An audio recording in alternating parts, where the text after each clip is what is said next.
தென்னாடுடைய சிவனையை போற்றி எந்நாட்டவர்க்கும் இறைவா போற்றி போற்றி. இன்று 3வது சோமவார தினத்தில் எடுத்த அபிஷேக ஆராதனைகள் இது. நம்ம சோமவார தினத்தில் இந்த சிவன் பழம்பெருமை வாய்ந்த சிவன் 3000 வருடங்களுக்கு முற்பட்ட சிவன் கோயில். நம்ம திருப்பாம்பரம் சிவனுக்கு ஒப்பானவர். இந்த ராகு கேது தோஷத்தால் பாதிக்கப்பட்டவங்களுக்கு நல்ல நிவர்த்தி தரக்கூடிய சிவனாக இவர் விளங்குகிறார். இந்த சிவன் கோயில் அதாவது திருநாகேஸ்வரத்தை முதல் காலமும், அடுத்தது பார்த்திங்கன்னா திருப்பாம்பரம் ஸ்தலமும், அதுக்கு அடுத்தது உச்சி காலத்துக்கு பார்த்திங்கன்னா இந்த சிவனையும், 4ஆம் காலத்துக்கு கடைசி காலத்துக்கு பார்த்திங்கன்னா அந்த நாகூர் சிவனையும் வணங்கணும்னு ஒரு ஐதீகம் இருக்குது. இது உங்களுக்கு நிறைய பேருக்கு தெரியாமலே இருக்குது இந்த சிவன் கோயில். இவர் பார்த்திங்கன்னா நம்ம திருநள்ளாறு சனீஸ்வர பகவான் கோயிலேருந்து ஒரு 4 கிலோமீட்டர் தூரத்தில் தான் பிள்ளைங்களா அந்த கோயில் இருக்குது. இந்த பக்கத்துலேருந்து பார்த்திங்கன்னா திருவாரூர் டு மயிலாடுதுறை ரோட்டில் பார்த்திங்கன்னா நடுவில் பூந்தோட்டம் அப்படின்னு ஒரு ஊர் இருக்கும். அங்கேருந்து காரைக்கால் போகிற பஸ்ஸில் ஏறினீங்கன்னா சேஷமுலன்னு சொன்னீங்கனாலே உங்களை இறக்கி விட்ருவாங்க. அந்த ஸ்டாப்பிங்லேருந்து நேராக ஒரே ரோடு நடந்து போகக்கூடிய தூரத்துலேயே இந்த சிவன் கோயில் இருக்கிறது.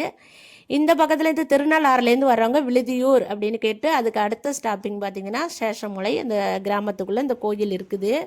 மிக மிக அற்புதமான ஒரு ஸ்தலம். இங்கே பார்த்திங்கன்னா பாலா திரிபுர சுந்தரி அம்பிகையோட பேர். 3 தனங்களை உடையவள். சேஷபுரீஸ்வரர் சிவன் மிகவும் சக்தி வாய்ந்தவர். இந்த கோயிலில் ராகு கேது தோஷத்தால் திருமண தடை உள்ளவர்கள், குழந்தை பாக்கிய தடை உள்ளவர்கள் இங்கே பார்த்திங்கன்னா அந்த அவிட்ட நட்சத்திர தினங்கள், முக்கியமான நாட்கள், பிரதோஷ நாட்கள், சோமவார நாட்களில் 27 தீபம் ஏற்றி வைத்து கோயிலை 11 முறை வலம் வருவது சிறப்பு வழிபாடாக கருதப்படுகிறது. அதே மாதிரி பார்த்திங்கன்னா அந்த வலதுபுறத்தில் சிவனோட வலதுபுறத்தில் மேடையில் அம்பாள் இருக்கிறாங்க. அம்பாள் பார்த்திங்கன்னா தத்ரூபமாக ஒரு பேசும் தெய்வமாக இருக்கிறாங்க. கனவுல தோன்றி பக்தர்கள்ட்ட பேசும் தெய்வமாக இருக்கிறாங்க. மிகவும் சக்தி வாய்ந்த அந்த கோயிலில் பார்த்திங்கன்னா கும்பாபிஷேகத்துக்கு ஆகி ஒரு 10-12 வருஷங்கள் ஆக போகிறது. பாம்பு பார்த்திங்கன்னா பெரிய சட்டை உரிச்சு வச்சுருக்கு. இப்போவும் இந்த பாம்பு இங்கே பூஜை பண்ணுறதா ஒரு ஐதீகமும் இருக்குது இந்த கோயிலில். இந்த சோமவார நாட்களில் வழிபடுறவங்களுக்கு மனக்குழப்பம் தீரும், டிப்ரெஷன் தீரும்னு சொல்லுவாங்க. அதுமாரி தாயார் உடல்நிலை பாதிக்கப்பட்டிருந்தா அவங்களுக்கு நிவர்த்தி ஆகும். என்ன காரணம் அப்படின்னு சொன்னால், இந்த கோயிலோட ஈசானியத்தில் பார்த்திங்கன்னா எப்பவும் நவக்கிரகம் இருப்பாங்க. ஆனால் அந்த இடத்துல பார்த்திங்கன்னா இந்த கோயிலில் தீர்த்த கிணறு தான் இருக்குது. அந்த மாதிரி சிவனை வழிபடுறப்போ நமக்கு இந்த சந்திரனால் ஏற்படக்கூடிய பாதிப்புகள் விலகும் அப்படிங்கிறது ஒரு ஐதீகம். ஏன்னா அந்த நவக்கிரகங்களுக்கு உள்ள அந்த பரிகாரம் அத்தனையுமே இந்த சிவனே செய்வதா நமக்கு ஒரு ஐதீகம் இருக்கிறதுனால இந்த மாதிரி கோயில்களில் வழிபடுறப்போ நம்மளோட எல்லா விதமான பிரச்சனைகளும் சேர்ந்து நமக்கு ஒரு நிம்மதி பெறுவதை நம்மளால் உணர முடியும்.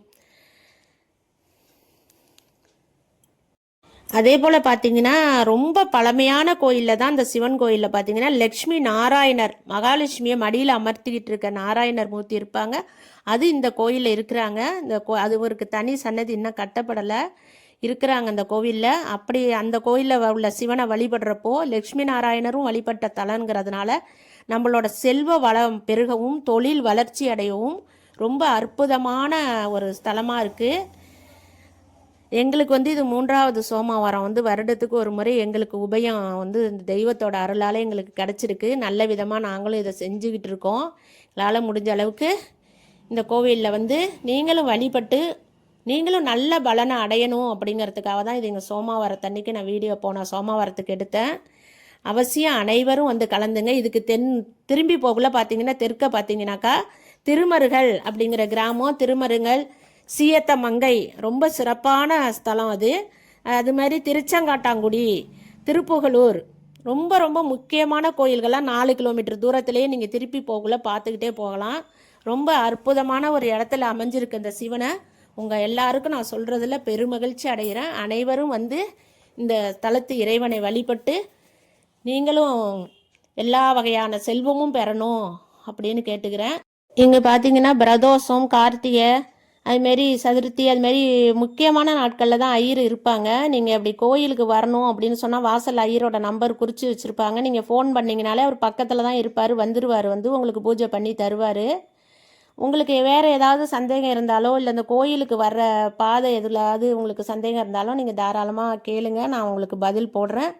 இதுக்கு பக்கத்துலேயே தான் திருமாலம் அப்படிங்கிற கோயிலில் இன்னும் 2-3 மாதத்தில் கும்பாபிஷேகம் நடக்க போகுது.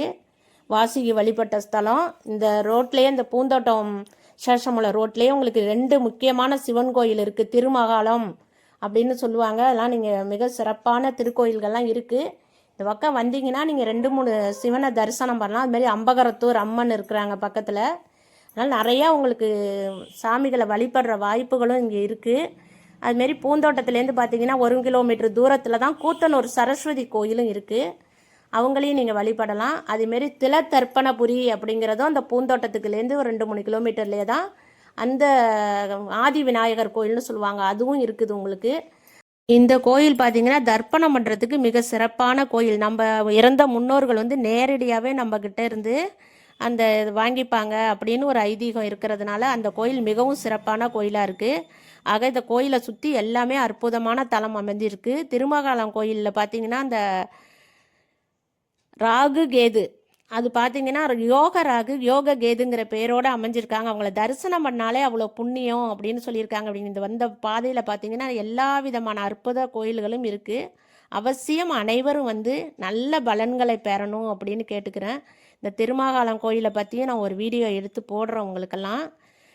அந்த கோயிலில் வந்து சும்மாவே அந்த சாமியை தரிசனம் பண்ணாலே ராகு கேது தோஷம் போயிடும் அப்படின்னு சொல்லியிருக்காங்க. நீங்கள் இந்த சாமி அந்த சாமி எல்லாத்தையுமே நீங்கள் சிறப்பாக வழிபட்டுட்டு போயிடலாம். அற்புதமான ஸ்தலங்கள் அடங்கிய இந்த ஊருக்கு அவசியம் அனைவரும் வாங்க. வேறு எதுவும் சந்தேகம் இருந்தாலும் கேளுங்க, கண்டிப்பாக நான் பதில் உங்களுக்கு எல்லாருக்கும் போடுவேன். நன்றி. நான் உங்கள் சக்தி உமா.